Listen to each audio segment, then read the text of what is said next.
1. Kind of blindsided me. 2. Left me with nothing. And 3. It could just happen to anybody. Too many struggles to count. And there's so many of us. I lost my job. 4. Ever since it's been downhill. 5. Like all the doors in front of me just slammed shut. Tallying a crisis by the numbers. We are counting everyone who's experiencing homelessness or at risk of homelessness. Last year, 500 on Asheville's streets. Depressing digits. And this is sort of our one-time snapshot Of a bleak situation. The common thread for everybody is the lack of a support system. For example, if I became homeless, I have family that I could go stay with. Some numbers mind-boggling. And how old are you? 19. How did it get to that point that you're homeless? A family minus 1. Me and my mom don't always get along when we're staying together. So, we got an argument and she kicked me out. Factor in joblessness. A lot of people are out there, they're trying to do the right thing. They're trying to get employment. Some point to stats. A lot of them are serious alcoholics. And some of them are drug addicts. Some point to themselves. A lot of it's got to do with me.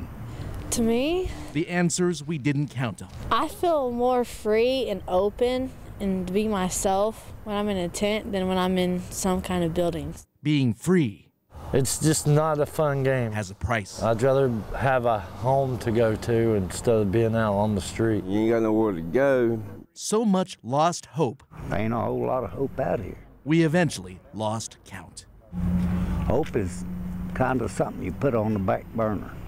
In Asheville, I don't want to be out here any longer. John Lee, News 13. Anybody that wakes up the next morning is lucky to be alive. He no longer has the luxury of time. And I take life 8 seconds at a time. In a flash, Corey Banner lost fragments of his life. Those 8 seconds do more for me than anything else. Moments he's determined to get back, turning back the clock on this training ground. This is the monkey bars, but I wouldn't really know what you'd call what I'm doing. No time for recess. Doctor told me, he said I wouldn't suggest it. And then I'd do the front side. By going back to his roots at Old Fort Elementary. And that way it's stretching my ankles. Corey isn't playing. They have everything that you need to work out and rehabilitate yourself. People don't realize how much you use your legs until they're not there. Last August, almost seems like 8 ticks ago. Went out to go bowling one night. He was in the car with a friend near Hickory. I said, it's not stopping. When the brakes failed on a vehicle crashing into them. I think we rolled 3 to 5 times. But then I couldn't feel nothing. Corey's buddy had to pull him out of the fiery wreckage. The old man that had hit us was out of his truck crying. And he said, I thought I killed you.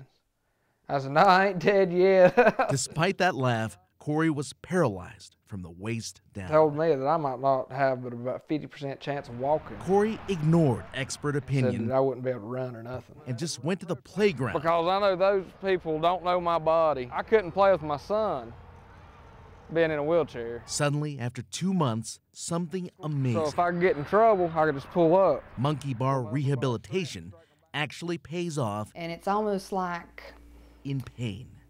If one of your body parts has been asleep and the real tingly feeling, it was that probably 10 times worse. And I started screaming. When that feeling started coming back. And I was like, Mom, Dad, help me. He sure knew it. Corey is he's a local. Now free from a wheelchair, working his way back to everyday tasks. Getting ready, trying to get my mind right.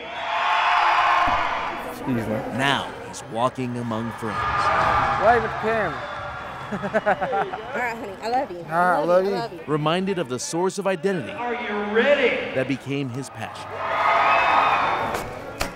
Just 8 months before, Corey could have died. I was 12 years old when I started competing. But partial paralysis is only part of the story.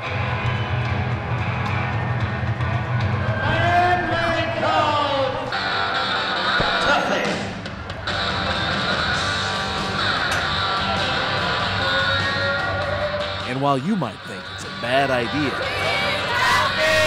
the family is in his corner. I pray that my children won't grow up and want to be bull riders. Even if the clown's not so sure. And you just have this. When Corey was just 12, he rode his first bull. empty spot in the bottom of your stomach, and it's just churning, and you're thinking, why am I letting my kid do this? This is, I mean, it's just a basic bull barrel. After the car accident, he got his bearings back in the backyard, trying not to fall off. Whoa. Just like that. Talk of a comeback spreads via Facebook. At 24, he's a rodeo veteran. Do you want me to bring a first aid kit, old man? LOL. From the wreckage to the playground to the barrel and back to the arena.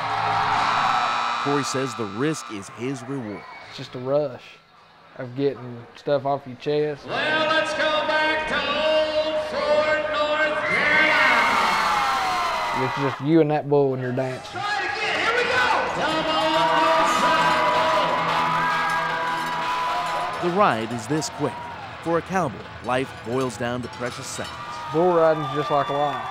You don't know what it's going to throw at you. Thrown from the bull, but hanging on to mom. It's how you recover in the end. If you wasn't a parent, you wouldn't be proud. I love you, Mom. Love you too. This is my #1 fan right here, so.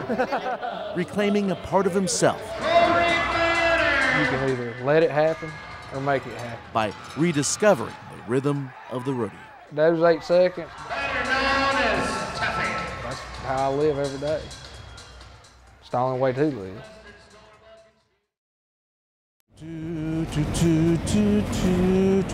After 365 days, the least we could do. One last thing. Before we congregate and celebrate, let's contemplate. Accordion man! Recent history. Yeah, Happy New Year! I'm at a parade. I'm the only one who came. You came. Through social media, we invited you to the party. All you had to do was pick up the phone and share. Last call, 2011. Oh, this is the Happy New Year hotline. Where are you calling from? I turned 40 and my life has totally changed for the better. Happy 2011, not for long. How are you? But I want a brand new car. No, you did not. How? I sure did. Off a 99.9 Kids Country. But New Year's Eve is often bittersweet. Knowing that it's my mom and dad's anniversary on New Year's Eve, I lost my dad 5 years ago. I know they're in a better place. Some broke up. I left my boyfriend of 5 years. Others rekindled romance. I hated that it was 25 years later. Never too late. And I'm happy to say in about 4 hours we're going to get married. 4 hours? So much good news. My youngest son got to come home from Iraq in February last year. Celebrated my 1-year anniversary and also the birth of my 5th son. We all know 2011 wasn't perfect, but hindsight's 2020. Happy New Year to you too, sir. We'd all like to end the year on a high note. That was good. And as we turn the page, we all hold out hope. Do not stop dreaming. In 2012, I want all our soldiers to come home. All the wiser with the benefit of time. Everything that I've gone through actually makes me the person that I am. In downtown Asheville, John Le, News 13.